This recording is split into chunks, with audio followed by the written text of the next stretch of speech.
Protesters around the world have taken to the streets to call out police brutality and the systemic racism against black people.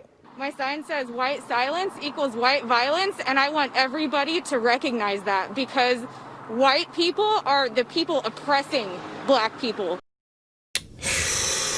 Welcome back, everyone. As you may have noticed, I am working on a new set, but it's not quite ready yet. Hopefully it'll be ready in the next week or so as I'm learning how to use all my new equipment. And by the way, thanks to all my Patreon and Subscribe subscribers, as well as all my donators. I really appreciate it. Now, back to something infinitely more stressful. I don't know about all of you, but I've just about had my fill of Orwellian doublespeak and leftist propaganda that's 180 degrees away from reality. As usual, I have to give a disclaimer that what I'm about to say is not an attack on black Americans or a deflection from police brutality, but rather an attempt to add some truth and context where it's currently being buried by political powers with an agenda. Now, with all that out of the way, let's discuss some of these dubious claims being made by dubious people in a one-way conversation being forced on us by phony news media. My sign says white silence equals white violence, and I want everybody to recognize that because white people are the people oppressing black people. By what measure? Where's your evidence? One of the first things I learned as a kid was that you treat people like you want to be treated, and I've always lived by that.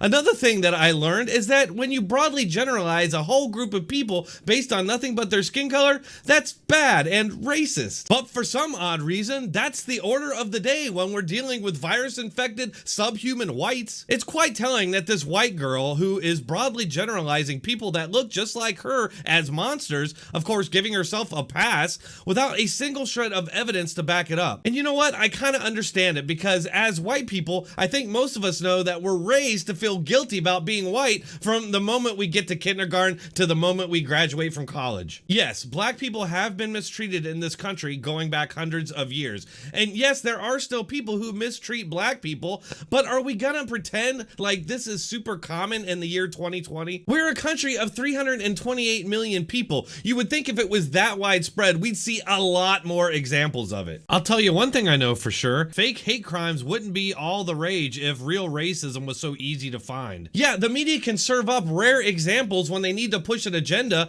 but they also ignore any examples of racism that might call into question their racism theory. For example, in 2016, Tony Timpa died in almost the exact same way as George Floyd did. You can watch the video in the sources link, but needless to say, it's just as horrible and brutal as the video of Floyd's apparent murder. But the media didn't cover that like they're covering Floyd now, did they? And that's part of the problem. The media presents this lopsided picture because they only report stories that line up with their narrative. Looking at the data, far more whites are shot by cops than black people. Yes, per capita, black men are disproportionately shot by police. However, black men also commit more violent crime and murder. I'm not giving excuses here, but maybe that's a piece of the puzzle to why all of this is happening. But no, again, the media just ignores that because it's inconvenient to the narrative that they're pushing, and that's that black people are being hunted by white people. Another fact that self-hating whites like this girl ignore is that per capita, there's actually more black on white violence than the other way around. Another part of this perplexing claim that whites are some kind of a threat to black people is the fact that black people kill black people 90% of the time, whereas white people kill each other about 82.4% of the time. So based on that stat alone, it shows that black people are far more likely to be killed by other black people than white people. I think that most journalists, if you confronted them on this question, would tell you that they don't report on black on white violence stories because they don't want to create negative backlash on the black community. However, that does beg the question, does the media want a negative backlash on the white community? Author and educator Tim Wise says it's not fear that drives people to conflate blackness with crime,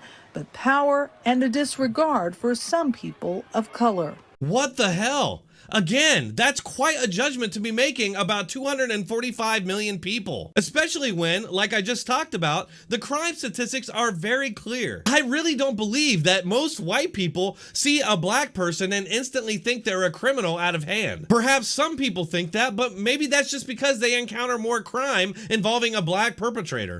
I have a real problem with making this broad judgment about 245 million people. You have no idea what's in their hearts and minds. You're just making a judgment based on their skin color, which is ironic. You've got to be pretty messed up in the head to actually hold contempt for the lives of people simply because they have a different skin color from you. Sure, there's probably some people that are like that, but they have really messed up brains, and the vast majority of people are not like that. American history is one in which white Americans, by and large, have been taught to have indifference or even contempt for Black life. We have defined the country as a white nation where people of color are here on a guest pass. I want to just point out that at no point during these CBS segments or any of these media segments do they ever bring on a dissenting point of view. It's just a conga line of far left extremists and communists spouting a bunch of Marxist rhetoric. I mean, really, just imagine we were talking about any other group of people in this way.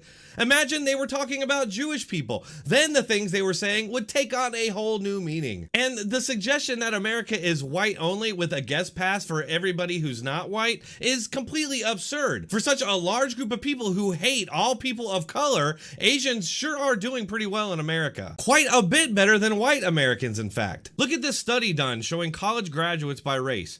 Asians soar above all, but it's framed as whites doing better than blacks. Yeah, well, so are Asians, and blacks are doing better than the Hispanics. If we were a white supremacist country, something tells me that wouldn't be happening. But then again, maybe we just really suck at white supremacy. Racism in America, you said, is like dust in the air. Explain what you mean by that. Well, it's just like have you ever been in a room and there's something, you feel a little something itching in your nose?